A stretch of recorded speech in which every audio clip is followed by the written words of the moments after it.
እኔ እንደፈታው ለማን እንዳትናገር።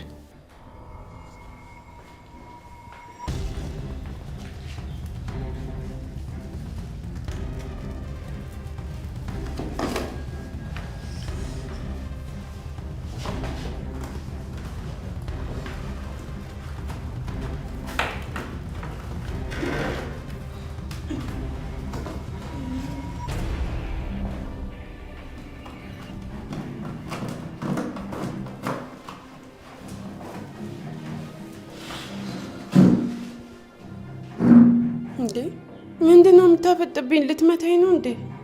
እኔ ልጣልሽ ወይስ ራስሽ ፌንት እንደተበላሽ ታስመስያለሽ?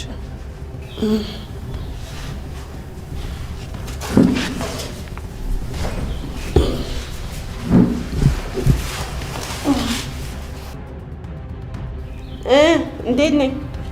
ጸዴ ነሽ። ውለታሽን ደግሞ አረሳም። እሺ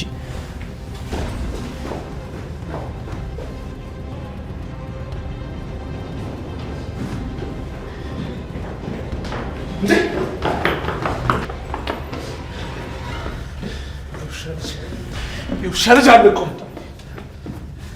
ኒና አንቺ ኒና ነው ምን ልከተለው? ኒና አንቺ ኒና ጽናት ምራት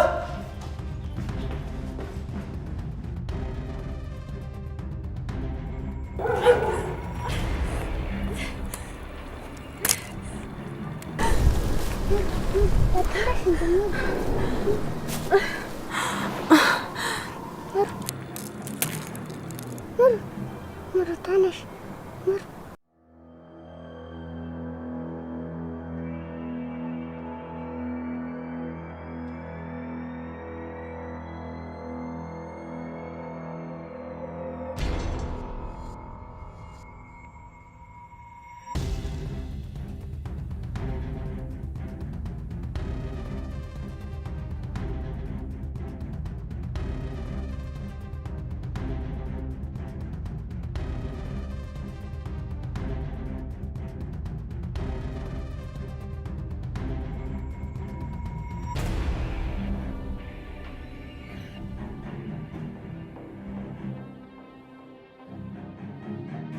ሁላችሁም እንደተለመደው ላይክ፣ ሼር፣ ሰብስክራይብ በማድረግ ይሄን ቪዲዮ ጀምሩ። ሲቀጥል ደግሞ ቻናላችንን ሰብስክራይብ በማድረግ አሳድጉልን። በቅርቡ ቆንጆ ነገር ይዘን እንመጣለን። ሰላም ጤና ይስጥልን። የተከበራችሁ የጽናት ድራማ አፍቃሪያን በሙሉ ጽናት ድራማ ክፍል 241ን በመጠባበቅ ላይ ያላችሁ በመጀመሪያ ይሄን ቪዲዮ ላይክ እንዲሁም እንደተለመደው ኮመንት ላይ የገባችሁ ጽናት ድራማ ክፍል 241 ቶሎ ይለቀቅልን ማለት እንዳትረሱ። ውድ የቻናሌ ቤተሰቦች እንግዲህ ሰሞኑ ፍቅራችሁ ለየት ያለ ነው። እንግዲህ ያው በጣም እየበዛን ነው፣ ወደ 100 ሺህ እየተጠጋን ነው። ስለዚህ አሁን የቀረው ጥቂት ብቻ ስለሆነ ሁላችሁም ይህን ቻናል ሰብስክራይብ ማድረግ እንዳትረሱ፣ እንዲሁም ለብዙ ሰው እንዲደርስ የሼር ምልክቷን እየነካችሁ ለወዳጅ ዘመዶቻችሁ እንግዲህ ሼር በማድረግ ተባበሩ። በቅርቡ 100 ሺህ እንገባለን ብዬ ተስፋ አድርጋለሁ እና ውድ የቻናሌ ቤተሰቦች እንደማታሳፍሩኝ ተስፋ አድርጋለሁ። ወደ ጽናት ድራማ ስንመለስ በጽናት ድራማ በክፍል 240 ላይ እንዳያዝ ከሆነ ኒና በጣም ትልቅ ስህተት ሰርታለች። እንግዲህ ኒና እንደዛ ታደርጋለች ብለን በፍጹም አልጠበቅንም ነበር። እናም በጣም ትልቅ ክደት ነው የሰራችው ኒና። እናም ውድ የቻናል ቤተሰቦች እስቲ ኒና የሰራችው ስራ ትክክል ነው ትላላችሁ? ሀሳብ አስተያየታችሁን ኮመንት ላይ ማስቀመጥ እንዳትረሱ። ኒና እኔ እንደዛ ታደርጋለች ብዬ በፍጹም አልጠበቅኩም ነበር። ምክንያቱም ኪራም ጽናትም ናሆሚም ቢሆን እንግዲህ እሷን አስጠግቶ እያኖሯት ነበር። እናም በእነሱ ላይ እንግዲህ ከባድ ፋውል ነው የሰራችው። መርሲሞ እንግዲህ በዛች ቅጽበት በምን እንዳታለላት ባይታወቅም እንግዲህ ፈታው ለቃለች። እንደዚህ በማድረጓ እንግዲህ እኔ በጣም ነበር ያዘንኩት። ይህን ነገር ኪራም ጽናትም ቢሰሙ እንግዲህ ለኒና መጨረሻዋ ነው የሚሆነው። እናም ሌላ ኒና ከእንግዲህ እንደዚህ አይነት ስህተቶችን ባሰራ እላለሁ። እስኪ እናንተስ ምን ትላላችሁ? ሀሳብ አስተያየታችሁን ኮመንት ላይ ማስቀመጥ እንዳትረሱ። እናም መርሲሞን ፈታ ከለቀቀች በኋላ እንግዲህ እነ ኪራ ናሆሜ ሲመጣ እንግዲህ መርሲሞ ይሄዷል። እንግዲህ እነሱም መርሲሞን እየተከታተሉ ነበር። እንደ ድንገት ሆኖ ሁለት ሰዎች ደግሞ መርሲሞን እየፈለጉ ነበር መንገድ ላይ። እሱም ተይዟል ሲመስለኝ እንግዲህ መርሲሞን የያዙት ፖሊሶች ይመስሉኛል፣ እርግጠኛ አይደለሁም። እስቲ እናንተስ ማን ይመስላችኋል? ሀሳብ አስተያየታችሁን ኮመንት ላይ አስቀምጡልን። ያው ፖሊሶች ናቸው አይደሉም ለማለትም ያጠራጥራል። ምክንያቱም ማርሲሞይ ከብዙ ሰው ጋር እንግዲህ ያው በጣም ትልቅ ችግር ስላለበት ያው ሁሉም እየፈለጉ ስለሆነ አሁን ላይ ፖሊሶች ናቸው ብዬ እንግዲህ መደምደም አልችልም። ነገር ግን ዝም ብዬ ስጠረጥር ፖሊሶች ናቸው ብዬ አስባለሁ። ምክንያቱም ጆከር እንግዲህ ሁሉም ነገር ሄዶ ለፖሊሶች ሳይናገር አይቀርም። በዛ የተነሳ እንግዲህ ማርሲሞይ ለጥያቄ የተፈለገ ይመስለኛል። ነገር ግን ለጥያቄ ቢፈለግ እነዛ እየጠለዙት አይወስዱትም ነበር። እናም ኒና ትልቅ ስህተት ብትሰራም ያው አሁንም ቢሆን ሄዶ ሌላ ሰው እጅ ላይ ነበር የወደቀው። እስቲ በቀጣይ ደግሞ ያው ማርሲሞይ ምን እንደሚሆን አብረን የምናየው ይሆናል። ሌላው ነገር ደግሞ ወደ ምሩና ህፃኗ ስንመለስ ምሩና ህፃኗ እንግዲህ ለማምለጥ እየሞከሩ ነበር በክፍል 240 ላይ እንዳያች ከሆነ። እናም እነሱን የያዙ ሰዎችም እንግዲህ ሲከታተሉ ነበር። እንደ አጋጣሚ ያው ምሩ ያው ያለባትን ህመም ታውቃላችሁ፣ ትንሽ የልብ ኬዝ ነበረባት። እንግዲህ ስትሮት ነበር ከዚህ በፊት መድኃኒትም አልወሰደችም። በዛ የተነሳ ትንሽ ተዳክማ እንግዲህ ወድቃለች። እናም ውድ የቻናሌ ቤተሰቦች በቀጣይ ክፍል ምሩ ምን የምትሆን ይመስላችኋል? ሀሳብ አስተያየታችሁን ኮመንት ላይ ማስቀመጥ እንዳትረሱ። እናም እስቲ ምሩ ምንም ነገር እንዳትሆን የምትሉ እስቲ ሀሳባችሁን ኮመንት ላይ አስቀምጡ። እንደኔ ሀሳብ ከሆነ እንግዲህ ምሩ ምንም ባትሆን አሪፍ ይመስለኛል። ነገር ግን እነዚህ ደክማ በወደቀችበት እነዛ ሰዎች መጥቶ ድጋሚ እንዳያግቷት ነበር የፈራሁት። ቢሆንም ከልጅቷ ወይም ከምሩ ከሁለቱ አንዱ ማምለጥ አለባቸው። አለበለዚያ ነገሩ ወዳልሆነ ቦታ ነው የሚሄደው። ምሩ በዛ ላይ የልብ ኬዝ ስላለባት እንግዲህ ያው ያለ መድኃኒት ብዙ ጊዜ መቆየት አትችልም። ስለዚህ እሷም እንደምንም ብላ ራሷን ማዳን አለባት ነው የሚለው። እናንተስ ምን ትላላችሁ? ሀሳብ አስተያየታችሁን ኮመንት ላይ ያስቀምጡልን። እናም እስቲ ምሩና ህፃኗ ይለቀቁ የምትሉ ሁላችሁ ኮመንት ላይ እየገባችሁ ይለቀቁ ማለት እንዳትረሱ። ወደ ጆከር ስንመለስ ደግሞ ጆከር እንግዲህ ስፒድ እንዳልሞተ አውቋል። ይህን ነገር ሲያውቅ በጣም ነበር የተደናገጠው፣ በጣም ነበር ደስ ያለው።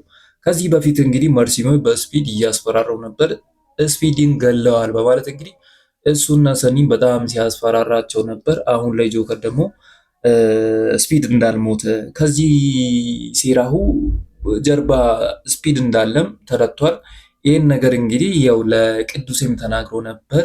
ስለዚህ ቅዱሴ ደግሞ እነ ኪራ ጋር በመሄድ ማርሲሞይን መልቀቅ እንዳለባቸው፣ ማርሲሞይን ካለቀቁ ደግሞ ያው ከማርሲሞይ ጀርባ ስፒድ ስላለ ስፒድ ደግሞ ማጥቃት የሚፈልገው ኪራን ብቻ ስለሆነ ጉዳዩ ሄዶ ሄዶ እንግዲህ ለኪራ ጥሩ እንዳልሆነ እንዲነግረው ነበር ለቅዱስ የተናገረው ጆከር።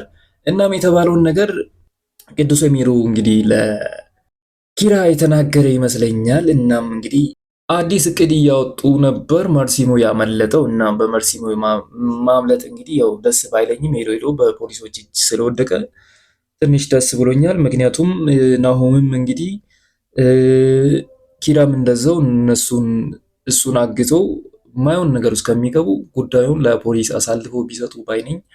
እናንተስ እስቲ ምን ትላላችሁ? ወደ ናሆሜና ኪራ ስንመጣ ደግሞ እንግዲህ ናሆሜና ኪራ ወደ አለመግባባት እንግዲህ ደርሶ ነበር። ኪራም እንግዲህ ማይሆን ቃላቶችን ብሎ ነበር።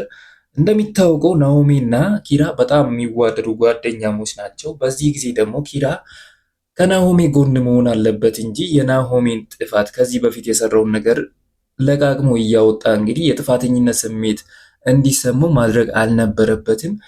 ናሆሜን በቦታው በጣም ተበሳጭቶ በጣም ተናዶ ነበር እና ማንም የለኝም እስከ ማለት ድረስ ደርሶ ነበር። እንግዲህ መጥፎ ጊዜ ማን ከጎን እንዳለ ያሳየዋል ምናምን ሲል ነበር። እውነት ነው እንደተባለው እንግዲህ ሁላችንም በናሆሜ ቦታ ብንሆን በጣም ነበር የሚደብረን። ኪራ ማይደረግ ነገር ነበር ያደረገው። እንግዲህ ኪራ እንደዛ ስሜታዊ መሆን አልነበረበትም። ቢሆንም ግን በመጨረሻ እንግዲህ ሁለቱም ጥፋታቸውን አምኖ እንግዲህ ጉዳዩን ፊክስ አድርገዋል። ደስ የሚለው እንግዲህ የእነሱ ጓደኝነት እንግዲህ ያው በትንሽ ነገር ቢቀያዩም ቶሎ ይታረቃሉ። እንግዲህ ነገሩን አክርሮ በዛው እንደተጣሉ የሚቀሩ አይደሉም። ወዲያውኑ ደግሞ ያው ጥፋታቸውን ያምኑና ሁለቱም ይቅር ይባባሉና በድጋሚ ይጃለሳሉ። ደስ የሚል ጓደኝነት ነው። ቂም አይይዙም፣ አንዱ በአንዱ ላይ ቂም አይያዙም። እናም በዚህ የተነሳ እንግዲህ በነሱ ጓደኝነት በጣም ነበር ምቀነው። እስቲ እናንተስ በናሆሜና ኪራ ጓደኝነት ምትቀኑ እስቲ ኮመንት ላይ እየገባችሁ እንቀናለን ማለት እንዳትረሱ። ይሄ ደግሞ ያው እንደሚታወቀው ቅናት ሲባል የክፋት ቅናት አይደለም። እና ውድ የቻናሌ ቤተሰቦች እስቲ እናንተስ የምትሉትና ሀሳብ አስተያየታችሁን ኮመንት ላይ ያስቀምጡልን። ወደ መጨረሻው ጉዳይ ስንመጣ እንግዲህ ክብሮም ሰሞኑ እየሰራ ያለው ነገር ምንም አልተዋጠልኝም። ክብሮም እንግዲህ ከዚህ በፊት የሰራውን ስህተት ለመሸፈን ድጋሚ ሌላ ስህተት እየሰራ ነው። በዛ የተነሳ እንግዲህ ሁሉም ሊጠሉት ይችላል ብዬ አስባለሁ።